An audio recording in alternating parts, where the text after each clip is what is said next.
أعوذ بالله من الشيطان الرجيم. بسم الله الرحمن الرحيم. يا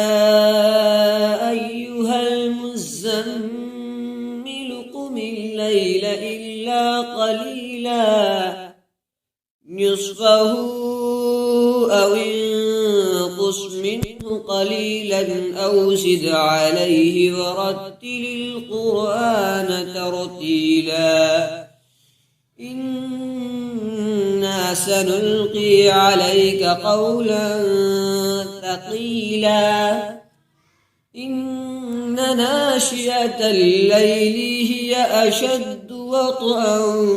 وأقوم قيلا إن لك في النهار سبحا طويلا واذكر اسم ربك وتبتل إليه تبتيلا رب المشرق والمغرب لا إله إلا هو فاتخذه وكيلا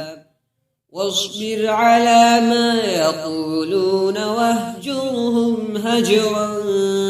جميلا وذرني والمكذبين أولي النعمة ومهلهم قليلا إن لدينا أنكالا وجحيما وطعاما ذا غصة وعذابا أليما يوم ترجف الأرض والجبال وكانت الجبال كثيبا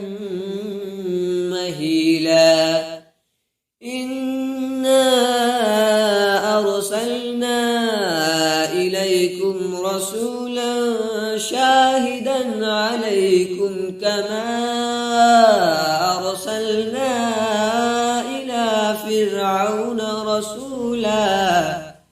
فعصى فرعون الرسول فأخذناه أخذا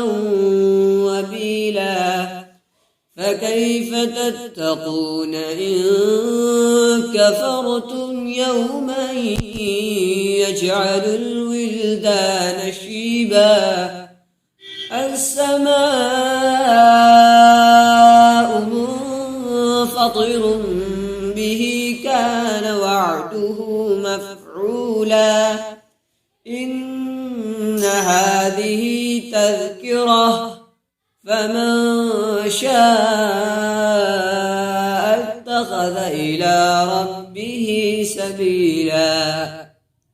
إن ربك يعلم أنك تقوم أدنى من ثلثي الليل ونصفه وثلثه وطائفة من الذين معك والله يقدر الليل والنهار علم أن لن تحصوه فتاب عليكم فاقرؤوا ما تيسر من القرآن